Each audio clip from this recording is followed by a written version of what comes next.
बिस्मिल्लाहिर्रहमानिर्रहीम।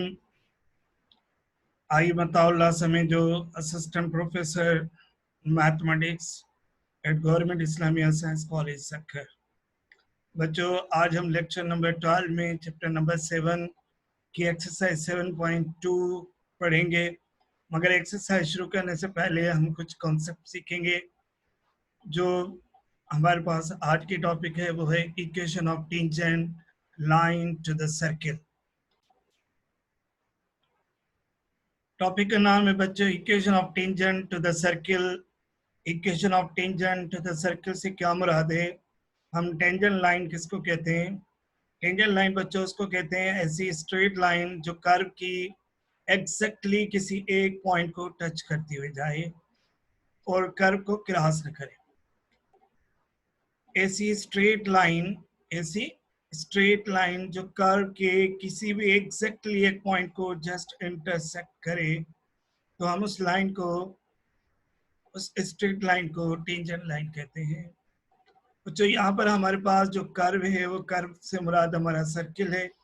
तो हम अगर हमारे पास कोई भी सर्किल की किसी एक पॉइंट को कोई स्ट्रेट लाइन टच करेगी तो हम उसको टेंजेंट लाइन कहते हैं और उस टेंजेंट लाइन के हम इक्वेशन फाइंड करना सीखेंगे।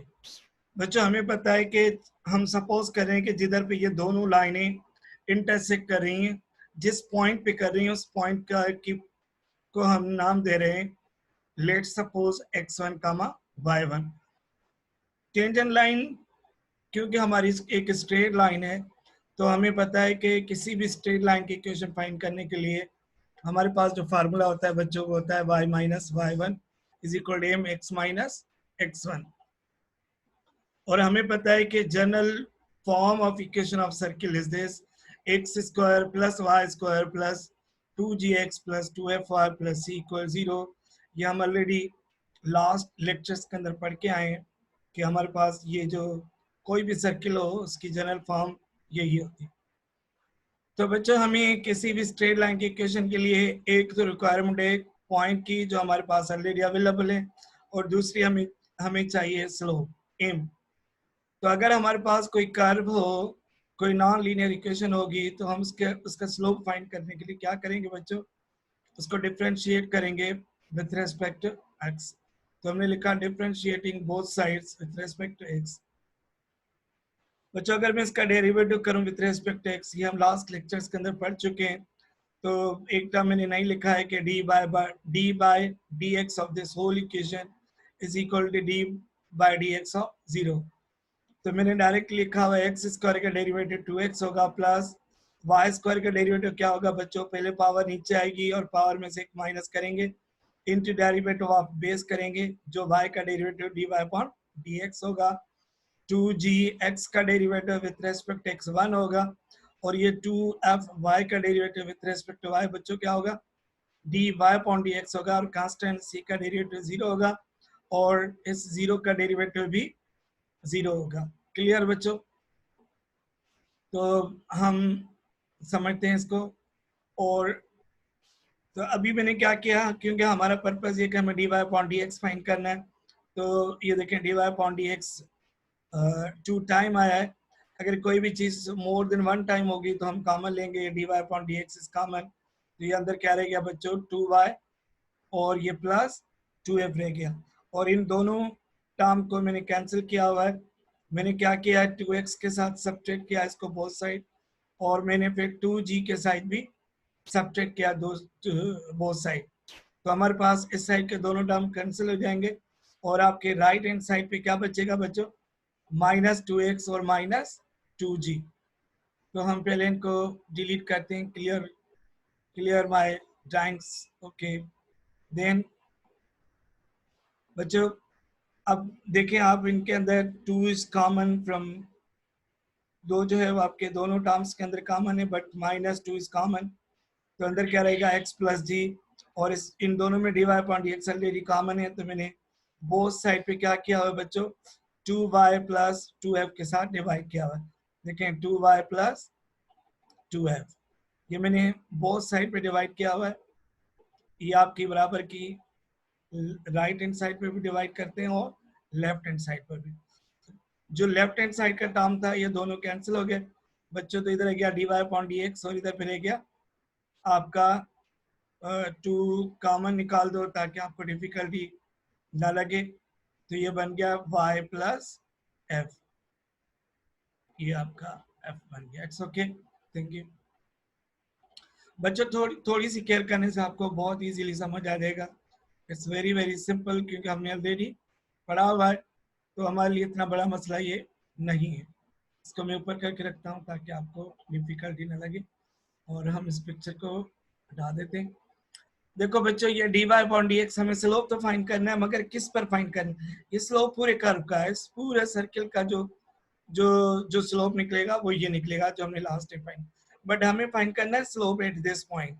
तो मुझे लिखना पड़ेगा dy upon dx is equal dy upon dx at the point x1 comma y1 which is equal, अगर आप इसको देखें, मैं इसको नीचे लेकर जा रहा हूँ पिक्चर को ताकि आप देख सको, माइनस x1 प्लस जी, x से अब x1, y की जगह पे y1 प्लस f, इसको मैंने लिख लिया। ये स्लोप ऑफ आप टेंजेंट है at x1 comma y1। It's okay बच्चों, इसको मैं और थोड़ा सा छोटा कर देता हूँ ताकि आप अपनी टॉपिक को समझ सकें। तो इक्वेशन ऑफ टेंजेंट क्या होगी? Equation of tangent at point P is given by, इस लाइन की इक्वेशन इस पॉइंट पर क्या होगी? y minus y1 is equal to x minus x1। हमने स्लोप का जो वैल्यू फाइंड किया हुआ है, ये वाला वैल्यू, हम इसको कह रहे हैं कि ये बच्चों किसके बराबर है? विच इज इक्वल m ऑल्सो, ये m की वैल्यू और राइट कर देता हूँ। तो equation of tangent at point P is equation of tangent at point P is given by this y minus y1 is equal to m x minus x1। इसके अंदर value put किया हुआ है, m की जगह पे आपने वैल्यू पुट कर दी, minus x1 plus g y1 plus a। Then अब हम इसको सिंपली अल्जेब्रिकली सॉल्व कर रहे हैं, जो इतना मुश्किल नहीं है, इट्स वेरी सिंपल। मैंने ये वैल्यू दोनों तरफ मल्टीप्लाई कर दी, तो ये y1 प्लस f कैंसिल हो जाएगा और आपके लेफ्ट हैंड साइड पे नजर आएगा y माइनस y1, और ये y1 plus f which is equal जैसे लिखा हुआ वैसे लिखा हुआ। अब मैंने क्या किया, ये पूरी वैल्यू जो नेगेटिव थी उसको बराबर की साइड लेकर आया तो पॉजिटिव हो गया। या हम इसको इस तरह ये लेकर नहीं आते, एक्चुअली हम क्या करते हैं, हम ऐड करते हैं both side this whole value, तो ये नेगेटिव पॉजिटिव कैंसिल हो जाएगा और इसका इफेक्ट इधर पे नजर आएगा। क्लियर? और इन दोनों को मल्टीप्लाई किया, देखिए मल्टीप्लाई किया हुआ, x into x1 which is equal to x x1 minus x1 into x1, ये x1 स्क्वायर हो गया, ये x g हो गया और ये x1 g हो गया। सेम वे से हमने इनको भी सिंप्लीफाई किया हुआ। इसको मैं अगेन ड्राइंग को खत्म कर देता हूँ ताकि आपको क्लियरली डिस्प्ले हो। y1 और ये yf, then y1 which is equal to y1 square plus into minus minus y1f, ये हो गया आपके पास इक्वेशन। देखो बच्चों, बिल्कुल थोड़ी सी और हमें थोड़ा सा और कंसंट्रेशन से काम करना है। मैंने क्या किया, ये x x1 ये वाली वैल्यू और ये y1 वैल्यू इस तरफ लिखा हुआ है, ये gx और ये fy, ये पूरी की वैल्यू मैंने लेफ्ट हैंड साइड पे रखी और ये सारी वैल्यू तमाम की तमाम राइट हैंड साइड पे शिफ्ट कर दी मैंने। x1 square plus y1 square plus gx1 plus fy1। बच्चों अगर मैं थोड़ा सा इस पे गौर करूं तो ये इक्वेशन बन सकती है, इक्वेशन ऑफ सर्किल, थोड़ी सी कंसंट्रेशन से, x1 square plus g1 square y1 square plus 2gx plus 2fy plus c। मैंने क्या किया बच्चों, दोनों तरफ ऐड किया। क्या किया मैंने? Add gx1 plus fy1 plus c on both side. ये दोनों तरफ हमने ऐड किया हुआ है, कामा नहीं है, इट्स लिटिल बिट कामा। और अगर मैं इसको ऐड करूं तो आपको क्या नजर आएगा, इसको मैं व्यूअर्स ड्राइंग, इसको मैं ऐसे कर देता हूँ clear my drawings. It's okay, ये क्लियर हो गई। और ये आपका, इसको मैं कामा लगा देता हूँ, नॉट इक्वल साइन। दोनों तरफ मैं अगर इनको ऐड कर दूं लाइक एज दिस और इनको दोनों तरफ ऐड करूं तो कुछ ऐसे नजर आएगा, x x1 y y1, ये देखें ये x है दोनों में, तो दोनों में g इज कॉमन, इन दोनों में देखिए आप बच्चों y एफ एफ एफ दोनों में टर्म में कॉमन, और ये अगर मैं इसको ऐड करूं तो x1 square y1 square plus gx1 और ये gx1 बच्चों कितना हो जाएगा 2gx1 plus fy1 2fy1 plus c equal 0। इधर पे एक और बहुत सी इंपॉर्टेंट बात है जो मैं आपके साथ शेयर करना चाह रहा हूँ। देखिए बच्चों, ये पूरा टर्म अगर अगर हम किसी भी कर्व के अंदर कोई वैल्यू पुट करते हैं, सपोज इसकी इक्वेशन में मैं अगर x1 y1 पुट कर दूं, तो ये मस्ट भी, क्योंकि ये पॉइंट इस सर्किल पे लाई कर रही है, अगर ये लाई कर रही है तो ये इक्वेशन मस्ट बी इक्वल 0 होगी। क्लियर बच्चों? अगर x1 y1 में इसके अंदर वैल्यू पुट कर दूं, क्या कर दूं बच्चों, x1 y1 इसके अंदर पुट कर दूं, और तो ये इक्वेशन किसके बराबर हो जाएगी, आपकी ये इक्वेशन बराबर हो जाएगी 0 के। ये होल दिस इक्वेशन मतलब right hand side will becomes equal to 0। Clear बच्चों? It's very very simple. थोड़ी सी कंसंट्रेशन देनी है, थोड़ा सा अक्ल इस्तेमाल करना है। Hope you will solve easily, you will understand, it's not difficult, not it's very very easy।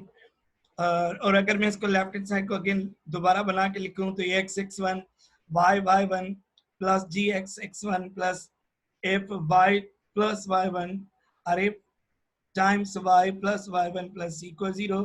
ये इसकी पूरी राइट हैंड साइड 0 के बराबर है। और अगर हम इसको देखें तो ये इक्वेशन आपकी, देखें बच्चों, ये x1 भी कोई ना कोई पॉइंट होगी, कोई ना कोई वैल्यू होगी, लाइक एस 2 3 4 5, तो आपके ये 2x प्लस 3y प्लस ये पूरी वैल्यू आपको लीनियर ही नजर आएगी। सारी वैल्यू अगर आप ऐड सब्ट्रैक्ट कर दो तो आपकी इक्वेशन लीनियर बनेगी, और हमारी जो टेंजेंट लाइन होती है वो लीनियर होती है। तो हम कह सकते हैं कि ये जो हमारा आंसर निकला है, ये जो हमारी इक्वेशन निकली है, be the required equation of tangent line, be the required equation of tangent line. हम इधर पे लिख सकते हैं be the required equation of tangent line. It's little bit difficult, मैं ट्राई कर रहा हूँ कि इसको लिख सकूं, be the required equation of tangent line. Hope you will understand, it's not difficult, it's very simple. Simple concept को सीखना है, समझना है, और आप इजीली सॉल्व कर सकते हैं। हमने इस पहले टॉपिक के अंदर equation of tangent to the circle find की है, और जो बहुत इजी थी। Thank you very much. इसके बावजूद भी अगर आपको कोई भी डिफिकल्टी हो बच्चों, तो आप मुझसे पूछ सकते हैं, एक बार नहीं 100 बार पूछ सकते हैं। Thank you very much. Allah हाफिज़।